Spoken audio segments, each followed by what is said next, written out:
안녕하십니까. 제가 원형 이정의 명리 산책을 강의하고 있는 박이정입니다. 제가 생각해 보니까 제가 유튜브가 처음이라서 그런지 많이 서툴러요. 그리고 조급합니다. 진도를 이 방송을 듣고 계신 분들이 이해하시는지 못하는지, 그런 불필요한 얘기는 없었는지 미처 챙기지 못하고 뭔가 쫓기듯이 가고 있네요. 조금 제가 나름대로 여유를 좀 찾고 해야겠습니다. 지난 시간에 제가 음양 5행까지 말씀을 드렸는데요. 그 5행 자체에 대한 설명, 아무리 제가 명료하게 말씀드렸다고 해서 이해하기 힘듭니다. 쉽지 않습니다. 그러나 그렇다고 해서 음양 5행론에 많은 시간을 할애할 수도 없고, 앞으로 진도 나아가는 데 따라서 오행에 대한 보충 설명들을 그때그때 드리도록 하겠습니다. 그래서 오행에는 목화토금수가 있고요. 그 목화토금수는 다시 음과 양으로 나누어지고요. 음과 양으로 나누어져서 거기에 그 길을 나타내는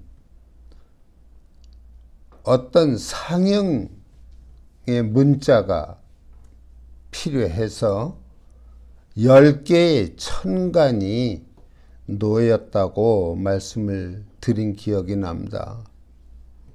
그래서 갑을, 병정, 무기, 경신, 임계, 그 10자를 천간이라고 한다고 했고, 그 천간을 음양으로 나누어서 목 5행에 갑과 을을, 화에는 병화와 정화를, 토에는 무토와 기토를, 금에는 경금과 신금을, 수에는 임수와 계수를 배열했다고 볼 수 있습니다.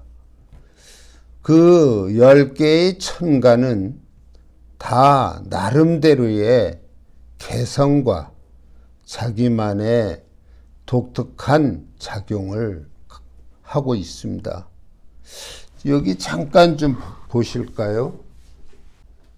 자, 그래 여기 4개의 연월일시, 요것을 우리가 기둥이라고 합시다. 그래서 여기에 기둥 주자를 쓰면은 연주가 되는 것이죠. 또 이 월을 월주라고 얘기할 수 있고, 여기 일을 일주, 요 시에 해당되는 것을 시주, 그래서 사주가 되는 것이죠. 사주가 됩니다. 그러니까 사주가 어떻게 보면 별거 아니에요. 4개의 기둥이 사주입니다. 한번 예를 들어 볼까요?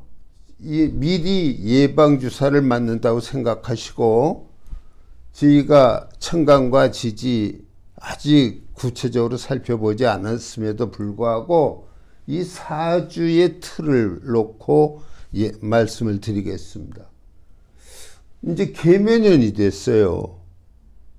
그럼 육식갑자 중에 계묘라고 하는 하나의 기둥이 있습니다. 그러면은 이 계묘년에 들어서서 아기가 태어났다고 한다면은 여기에 계묘라고 쓰여집니다. 이렇게 의외에 있는 게 천간이고 이 밑에 있는 게 지지예요. 이 아기는 이 세상을 떠날 때까지 계묘라고 하는 연주를 벗어날 수 없습니다. 그 다음에 지금이 갑인월이에요.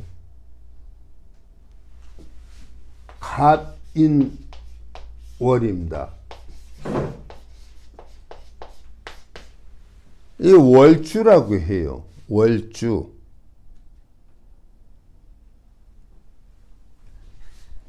월주라고 합니다.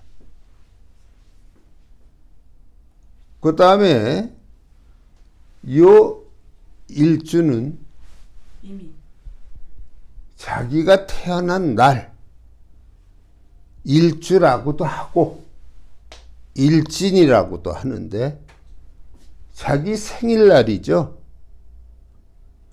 이게 오늘날자로 보면 이민이 됩니다. 이민.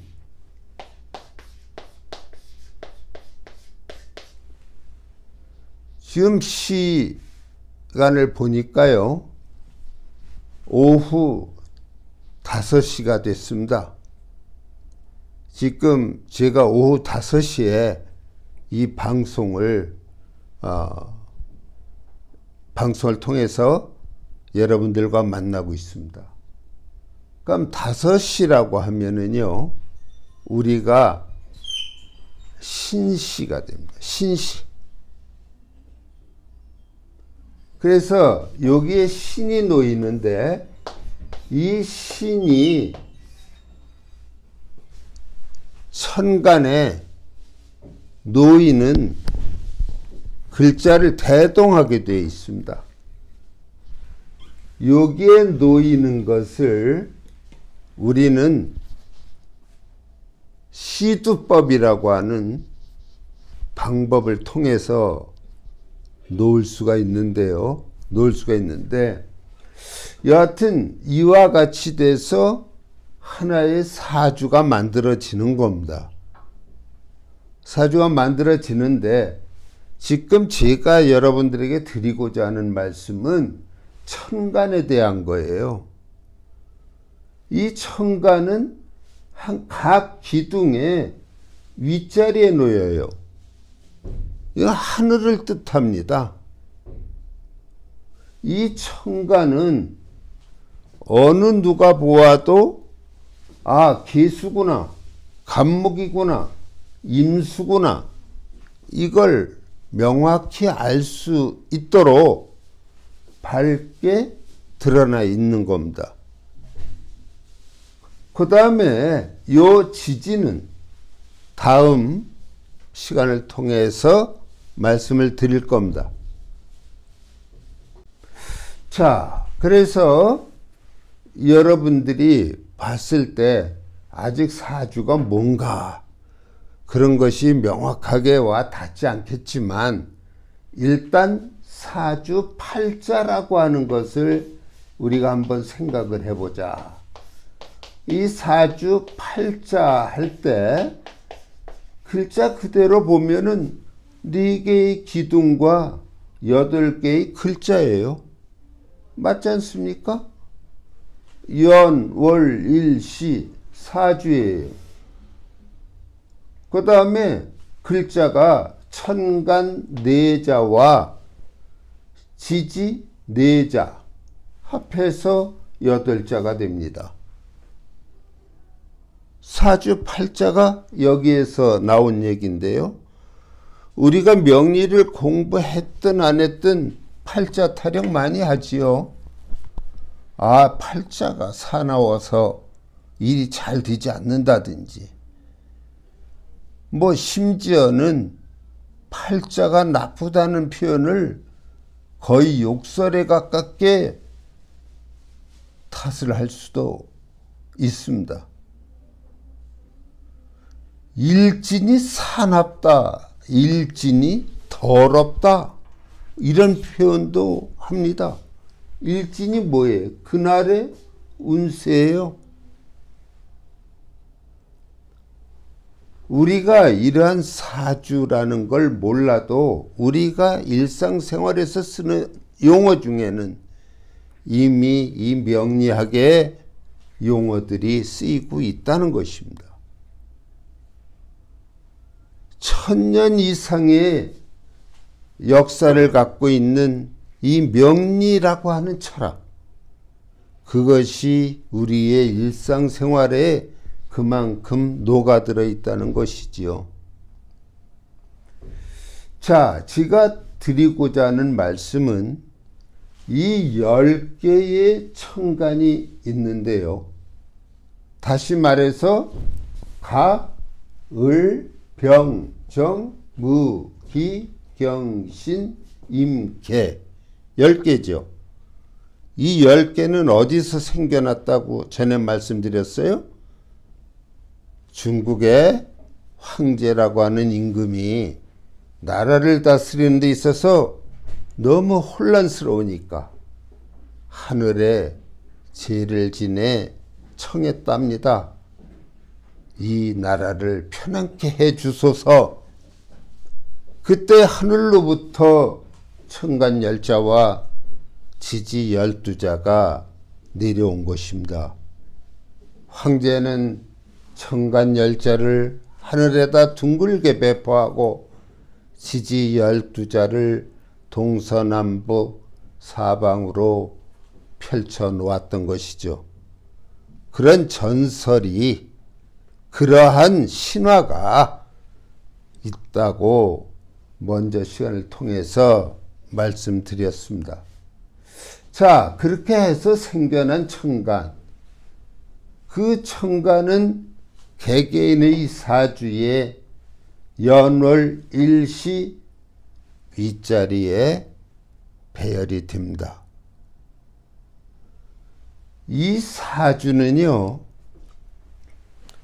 우리나라 인구가 약 5200만 정도 되는 걸로 알고 있습니다.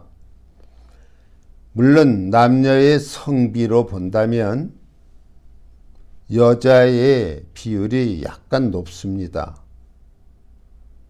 여하튼 우리나라는 5천만에 이르는 인구수를 가지고 있습니다.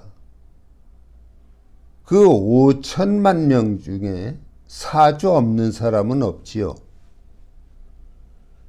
그런데 그 사주가 똑같을 확률이 100명도 안 됩니다. 우리가 사주가 몇 개의 그 조직으로 형성되어 있는가 인구수와 비교해 보면은요, 11만 8,400개의 사주가 있는데요. 거기에서 나중에 또 배우겠습니다마는 시를 12개의 등급으로 나누지 않고 자시의 경우 야자시와 조자시라는 것으로 나누어서 13개의 구분을 짓는다면 56만 1,800개의 명조를 이룬다고 볼 때 약 100명의 사주가 같을 수 있는데, 그렇다고 해서 그 사람들이 살아가는 운명이 똑같다, 천만의 말씀이죠. 똑같지 않습니다. 쌍둥이 아기가 태어나도요, 그들이 걸어가는 인생 행로는 차이가 많습니다. 그 차이는 선천적인 차이도 없진 않겠지만 후천적인 운에 의해서 차이가 생기는 것입니다. 그러한 운에 관한 얘기는 더 좀 이따 해야 되겠죠. 또 제가 서두르고 있습니다. 여하튼 우리가 이러한 사주가 만들어진다 하는 것은 자기가 태어난 해, 달, 날, 시, 때에 의해서 만들어지는 것이고, 거기에는 천간 내자와 지지 내자만이 위치할 수 있는 그러한 구조를 가지고 있습니다. 그래서 이 사주는 선천적이다. 이것은 변하지 않습니다. 이 사주는 태어나서 그 주인공이 사라질 때까지 그대로 있어요. 이게 선천적입니다. 그러면 이 선천적인 것으로 인해서 그 사람 인간의 모든 것이 좌우되느냐? 그건 아니에요. 운이라고 하는 게 있습니다. 운. 우리가 운이라고 할 때 움직인다 이런 뜻으로 운을 쓰지만은 여기서 운은 흐름을 나타냅니다. 이 사주의 주인공이 살아가는 울로가 있는 거예요. 그 운에 길이 있습니다. 이 운 또한 모든 사람들이 다 다르게 가지고 있는 거예요. 그 운의 기복에 따라서 인간의 기륭 화복이 이루어지는 겁니다. 다 이해가 되실지 모르겠습니다만은 이 사주라고 하는 것은 선천적이다. 그런데 운이라고 하는 것은 후천적이다. 그렇게 얘기할 수 있는 거죠. 후천적. 그러면은 이 선천적인 것과 후천적인 것에 의해서 인간의, 다시 말해서 인생의 길이 진행이 되는 것인데요. 이 선천적인 것은 고정불변이지만 운이라고 하는 것은 변화를 가지고 있어요. 다시 말해서 운이 바이오리듬처럼 흘러가는 것이죠. 그 운의 흐름에 따라서 우리는 웃고 울고 화내고 즐거워하는 겁니다. 이 운의 작용이 현대에 와서 오히려 이 선천적인 요인보다 더 중요하게 일컬어지고 있습니다. 아무리 선천적으로 행복한 그러한 구조를 가진 사주를 갖고 태어났더라도 후천적으로 불행의 연속인 그런 운이 흘러준다면 그 사람은 인생을 실패하게 됩니다. 반대로 이 사주의 선천적인 구조는 바람직하지 못하지만 거기에 따라주는 운이 좋다면 그 사람은 성공적인 삶을 살 수 있다고 얘기할 수 있습니다.